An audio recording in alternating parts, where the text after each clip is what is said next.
Bien, cambiamos de tema porque queremos abordar el remesón político que ha ocurrido en Europa luego de los resultados de las elecciones del Parlamento Europeo. La mayor conclusión ha sido el gran avance que ha tenido la ultraderecha en algunos países, como el caso de Francia, de Italia, de Alemania y también de Austria, lo que ha generado incertidumbre a nivel internacional y, por ejemplo, la caída del euro el día de hoy. ¿Qué está sucediendo? ¿Cuál es el análisis que se hacen en Europa? Lo queremos conversar con el académico del Observatorio de Asuntos Internacionales de la Universidad Finisterra, Luis Lira. Muchas gracias por estar aquí con nosotros en Mega Noticias Mundo. Hola, ¿qué tal, Pablo? Muy bien, Luis, todo por acá. Bueno, si nos puedes hacer un análisis en breve de lo que ha ocurrido en esta última jornada en Europa, los resultados, lo más llamativo y que se debe tener consideración con respecto a este resultado. Lo importante es hacer dos lecturas al respecto, ¿cierto? En primer lugar, la victoria del Partido Popular Europeo en las elecciones que sacó la mayoría, la centro-derecha europea, y en segundo lugar, ¿cierto? Sus amigos y rivales, la Alianza de Socialistas y Demócratas en Europa, disminuyeron un poco los escaños, pero se mantuvieron como las dos grandes mayorías. ¿Por qué hablo de amigos y rivales? Porque históricamente tanto la centro-derecha como la centro-izquierda europea han sido los que han tirado este carro del proyecto europeo. Y acá se suma una tercera fuerza que han sido los liberales de Renovar Europa, que son el grupo que está liderado por Emmanuel Macron y que disminuyó bastantes votos, como cerca de 10, siendo uno de los primeros castigados en las elecciones parlamentarias. Por lo tanto, en total estos grupos mayoritarios suman poco más de 400, lo que significa que pueden seguir impulsando sus leyes. Pero también los que han ido creciendo poco a poco han sido los grupos euroescépticos, que tradicionalmente eran partidarios tanto de abandonar la Unión Europea o de frentón modificar el sistema desde adentro. ¿Y qué ha pasado con estos grupos? Bueno, el Brexit ha demostrado que abandonar la Unión Europea es un proceso sumamente empalagoso y con muchas consecuencias económicas. Por lo tanto, han moderado su discurso y sobre todo, ¿cierto?, lo han cambiado con el fin de quedarse dentro de la Unión Europea y lograr mayor autonomía para sus Estados miembros. ¿Quiénes son ellos? En primer lugar, los conservadores y reformistas, cuya figura más importante hoy día es Giorgia Meloni, una de las principales ganadoras, y por otra parte, Identidad y Democracia, donde se encuentran los grupos de Marine Le Pen y Matteo Salvini. Y en segundo lugar, ¿cierto?, acercamos la lupa donde cada elección en el país fue en el fondo un plebiscito, ¿cierto?, a la gestión de cada mandatario de la Unión Europea, y hemos visto, ¿cierto?, lo que ha sucedido en Francia, donde Emmanuel Macron fue el que recibió el mayor golpe. Exactamente, Luis. Bueno, para hacerlo también didáctico y la gente entienda lo que estamos analizando el día de hoy, hay que recordar que el Parlamento Europeo es una institución muy importante a nivel internacional. Es el Congreso, el Parlamento de la Unión Europea, donde todos los países votan al interior justamente para elegir a los llamados eurodiputados, que en este caso son 720, es decir, tiene un nivel de representación súper amplio a nivel global, no solamente dentro de la misma Europa. De hecho, para muchos es la segunda elección más grande después de lo que ocurre en India, en niveles democráticos, ¿no?, donde votan cerca de 1.000 millones de personas. Acá son 400 millones de personas convocadas a las mismas urnas y donde los partidos políticos van concentrando y van conformando entonces este mismo Parlamento Europeo. Si tú muy bien detallabas ahí que los partidos tradicionales, ¿cierto?, los conglomerados de centro izquierda y centro derecha obtuvieron los primeros lugares y siguen posicionándose adelante, lo que más ha resaltado justamente ha sido el tema de la ultraderecha, las posiciones extremas que han ido ganando terreno en países claves. Tú lo decías, el caso de Emmanuel Macron, donde Marine Le Pen, su partido, logra posicionarse en el primer lugar. En Austria es la misma situación, ¿cierto? En el caso de Italia también siguen consolidándose y en el caso de Alemania, que también es el país con mayor cantidad de eurodiputados, saca un tercer lugar Olaf Scholz, el partido del mismo canciller, donde también es la centro-derecha en primer lugar y la ultraderecha en segundo lugar, quienes avanzan. ¿Cómo hay que analizar también este avance de posiciones extremas dentro del mismo continente? La Unión Europea podríamos decir que tiene la sensación, al menos los ciudadanos europeos, que han pasado de crisis en crisis desde el año 2008, desde que empezó la crisis subprime, Subprime. el año 2008, luego la crisis del euro, una crisis migratoria muy importante que tuvo su pic el año 2015, ¿cierto? Donde recordamos que solamente 1 millón de migrantes entraron a Alemania. Esto ha parecido no bajar. Ya se le llama la permacrisis, pasó el Brexit entre medio, ¿cierto? Y Sí. todos los acuerdos políticos y económicos que obligó a llegar. Por lo tanto, este descontento ha sido recogido de buena manera por grupos de extrema derecha que han podido hacerse cargo de lo que finalmente le interesa a la gente cuando va a la urna: el costo de la vida, el empleo, la inflación. De hecho, en el caso francés, ¿cierto? Muchos obreros que tradicionalmente votaban por el Partido Comunista, en las últimas elecciones han votado por la extrema derecha y y en las elecciones parlamentarias no fue la excepción, dándole Sí. la mayoría a los grupos de Identidad y Democracia, que es el grupo parlamentario donde participa Agrupación Nacional de Marine Le Pen. Sí, Luis, y te añado otra cosa. También hemos visto que muchos de los que terminaron perdiendo durante esta misma elección también tuvieron que tomar medidas bastante radicales. En el caso de Macron, disolvió el Parlamento francés. En el caso del primer ministro de Bélgica, termina renunciando también ante estos mismos resultados. Yolanda Díaz, que es parte del gobierno español, con su partido Sumar, también termina abdicando de esta misma coalición, pese a que el Partido Socialista quizás no fue uno de los más afectados, o ese conglomerado de izquierda no fueron los más afectados dentro de España, pero sí se toman determinaciones que son totalmente relevantes.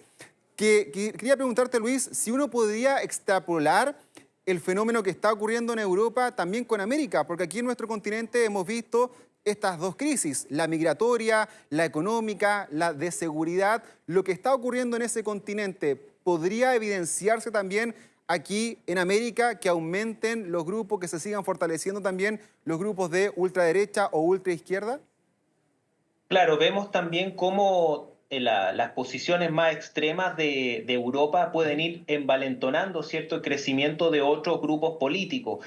Nuestra gran diferencia es que en nuestro continente no contamos con un bloque que represente nuestros intereses en concreto como la Unión Europea, ¿cierto?, Sí, sino que negociamos todos los países por separado. De hecho, la integración también ha sido un sueño desde el lado latinoamericano, claro. pero siempre ha tenido tintes ideológicos, ¿cierto? Hemos visto el desarrollo de UNASUR, PROSUR, y efectivamente, ¿cierto?, el crecimiento de Marine Le Pen, también vemos las encuestas en Estados Unidos, ¿cierto?, cómo va aumentando la popularidad de Donald Trump.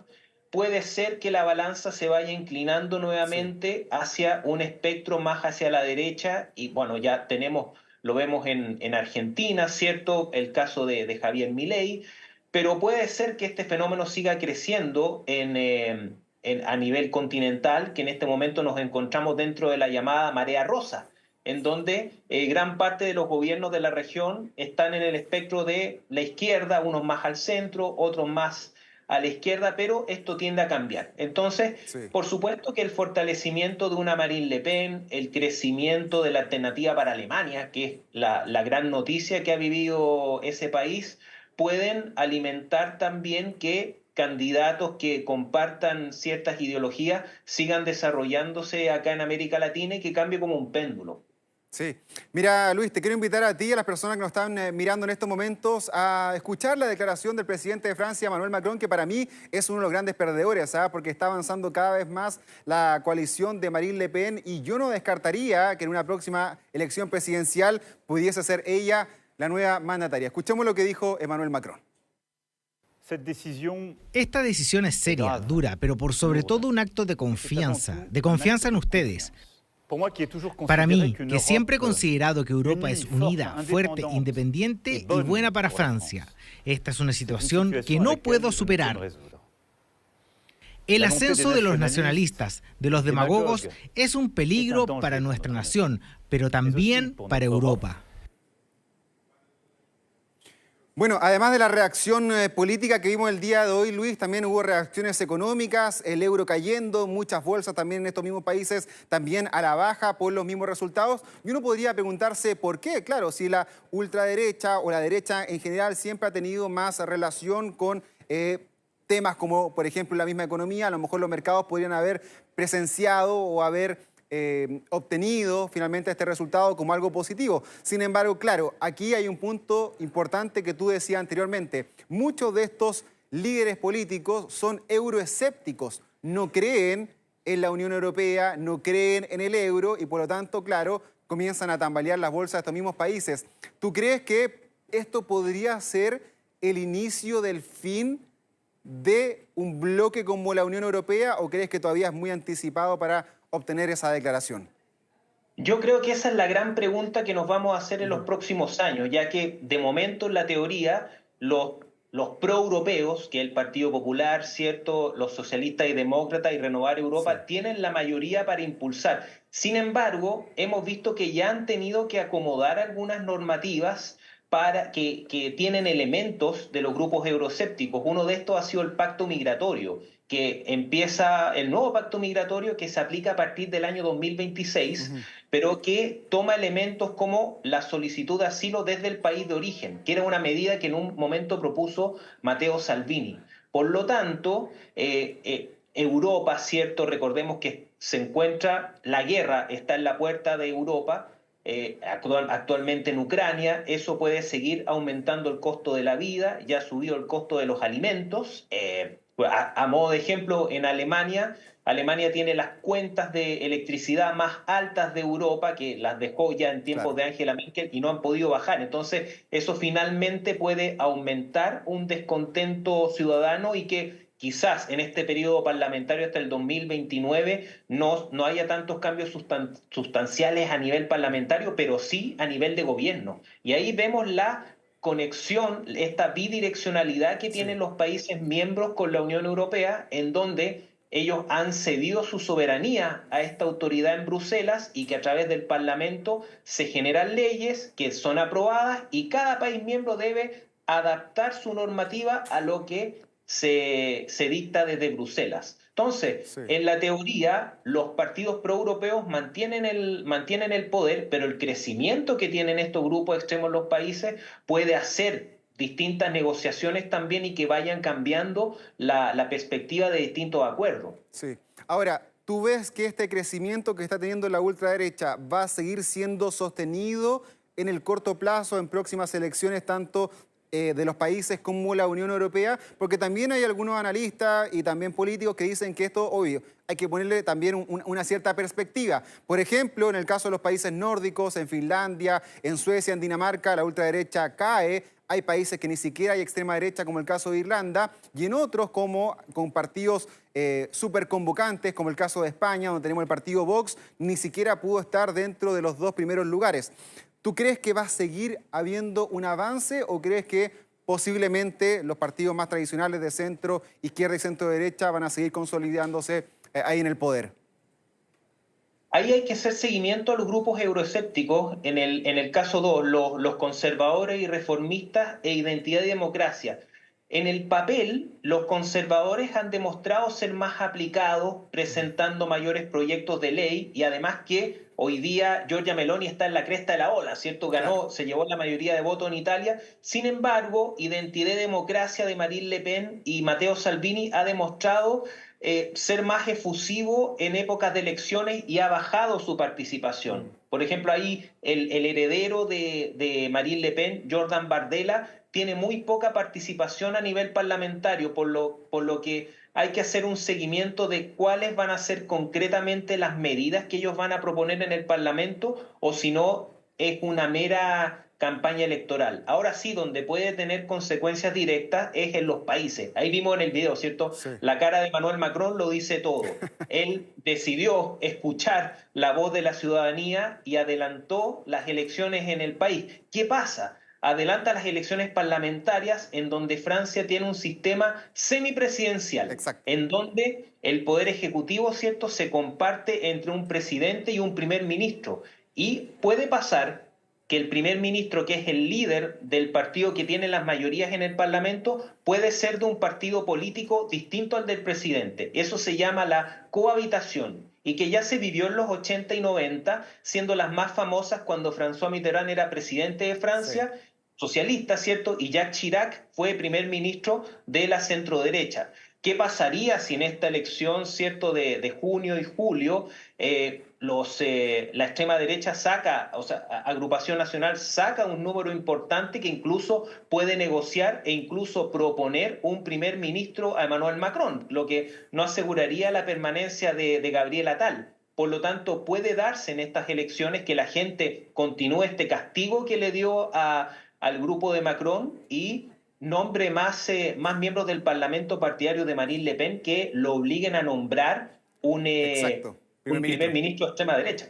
Totalmente, y ahí se la vería muy dura Macron, seguramente será uno de los temas, ¿no?, que vendrá ahí en Europa. Luis Lira, académico del Observatorio de Asuntos Internacionales de la Universidad de Finisterra, muchas gracias por haber estado con nosotros el día de hoy. Muchas gracias a ti. Chao, chao.